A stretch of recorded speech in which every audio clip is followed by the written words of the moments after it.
بسم اللہ الرحمن الرحیم۔ السلام علیکم۔ اسلامی وظائف یوٹیوب چینل میں خوش آمدید۔ 1851 سے پہلے اس دنیا کا کوئی آدمی نہیں جانتا تھا کہ خدائی کا دعویٰ کرنے والا فرعون، اس کی لاش کا کیا ہوا۔ اس کے واقعات تورات، انجیل اور قرآن مجید میں ذکر ملتا ہے کہ حضرت موسیٰ علیہ السلام اور بنی اسرائیل کا پیچھا کرتا ہوا فرعون پانی میں غرق ہو کر بے بس ہو کر مر گیا تھا، جبکہ حضرت موسیٰ علیہ السلام اور بنی اسرائیل اللہ کے حکم سے سمندر کے بیچ بننے والے راستے سے گزر گئے تھے۔ اس کے بعد فرعون کا کیا ہوا تھا، اس بارے میں بائبل تو خاموش ہے، لیکن قرآن مجید میں اس کے انجام کے بارے میں ایک بہت ہی عجیب بات کہی گئی تھی جس کی کسی کو سمجھ نہیں تھی کہ اس کا کیا مطلب ہے۔ سورہ یونس میں فرعون کا انجام کچھ اس طرح سے فرمایا گیا تھا کہ بس ہم تیرے بدن کو سمندر سے نکال کر محفوظ کر لیں گے تاکہ تو بعد میں آنے والوں کے لیے عبرت کا نشان بن جائے۔ یہ واقعہ آج سے 3500 سال پہلے پیش آیا تھا۔ دراصل فرعون کے سمندر میں ڈوب کر مرنے کے بعد سمندر میں اس کے جسم کو اللہ کے حکم سے باہر پھینک دیا گیا، جبکہ لشکر کا کوئی نام و نشان نہ ملا، اور اس کے بعد ساحل پر پڑی فرعون کی لاش کو کسی نے پہچان کر اہل دربار کو بتایا تو فرعون کی لاش کو دربار میں پہنچایا گیا۔ درباریوں نے مثالہ لگا کر اسے پورے شان اور احترام کے ساتھ تابوت میں رکھ کر محفوظ کر دیا، یعنی ممی بنا دی گئی۔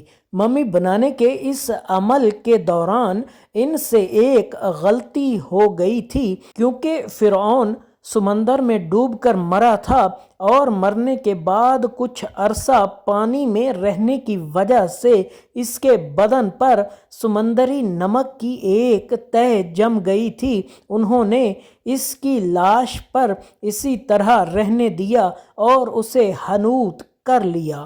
وقت گزرتا رہا، زمین و آسمان میں بہت سے انقلاب دیکھے جن کے گرد نیچے سب کچھ بہہ گیا، یہاں تک کہ فرعون کی حنوط شدہ لاش بھی زمین کے تحت غرق ہو گئی اور فرعونیوں کے نام صرف کتابوں میں اور ان کی تعمیرات لوگوں کے ذہنوں میں رہ گئے۔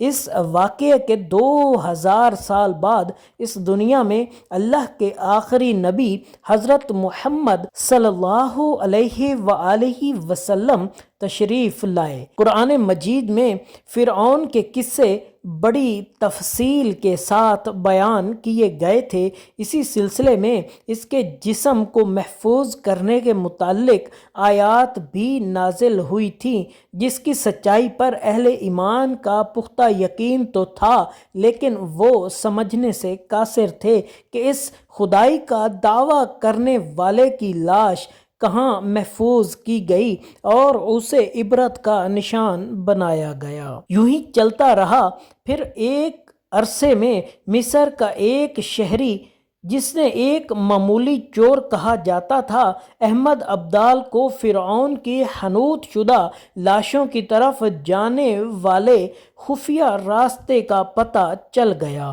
اور وہ اس سرنگ سے داخل ہوتا اور اندر رکھے فرعونوں کی قیمتی سامان چوری کر کے بیچا کرتا تھا۔ ایک دن کچھ لوگوں نے اسے پکڑ لیا اور اس کے حوالے کر دیا۔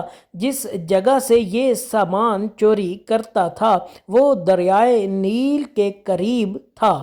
وہاں سے ملنے والے راستے کی گرد مسلسل کھدائی کی گئی تو وہاں فرعون کی لاش بھی مل گئی۔ اس کے کفن پر سینے کے مقام پر اس کا نام لکھا ہوا تھا، اور جب ماہرین نے اس کی لاش کا جائزہ لیا تو فرعون کی ممی پر جمی نمک کی ایک تہ سے یہ تصدیق ہو گئی کہ یہ وہی فرعون ہے جسے اللہ نے پانی میں غرق کر کے بدترین انجام سے ہمکنار کیا تھا۔ یہ بہت ہی بڑی خوش خبری تھی کہ دنیا بھر کے بیسٹ سائنٹسٹ یہاں اس کے ارد گرد نظر آنے لگے، اور اس کی جانچ کرنے کے بعد دنیا بھر کے سائنسدانوں نے یہ تصدیق کر دی کہ یہ وہی فرعون ہے جو موسیٰ علیہ السلام کے وقت موجود تھا اور خدائی کا دعوے دار تھا۔ اس کی لاش کو عجائب گھر میں محفوظ کر دیا گیا۔ 1982 میں فرعون کی ممی خراب ہونے لگی تو اس وقت کے مصری حکومت نے فرانس کی حکومت سے درخواست کی کہ فرعون کی ممی کو خراب ہونے سے بچایا جائے۔ جرمن اور فرانسیسی سائنسدانوں نے مل کر ممی کو فرانس لے جانے کا فیصلہ کیا۔ جب فرعون کی لاش کو فرانس پہنچایا گیا تو ایئرپورٹ پر اس دور کے فرانسیسی صدر خود حکومت کے تمام عہدیداروں اور فوج کے افسروں کے ساتھ استقبال کے لیے موجود تھے۔ فرعون کا استقبال کسی عظیم زندہ بادشاہ کی طرح کیا گیا۔ فوجی دستوں نے توپوں کی سلامی دی اور پھر وہ ماہر ڈاکٹروں کی ٹیم کے حوالے کر دیا گیا۔ اس ٹیم کی نگرانی ڈاکٹر مورس نے کی تھی اور مائکروسکوپی ٹیسٹ کے ذریعے تمام اعضاء کا باریکی سے جائزہ لیا گیا تو معلوم ہوا کہ اس کی لاش اور جس میں سمندر کے ذرات ابھی بھی موجود ہیں۔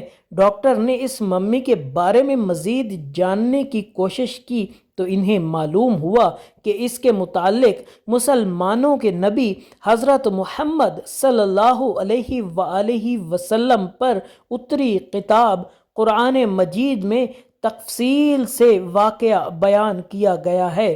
انہیں علم تھا کہ جہاں سے لاش ملی ہے وہ ایک اسلامی ملک ہے، لہٰذا تجسس کے ہاتھوں مجبور ہو کر وہ مصر پہنچ گئے۔ مسلمان سے ملاقات کی۔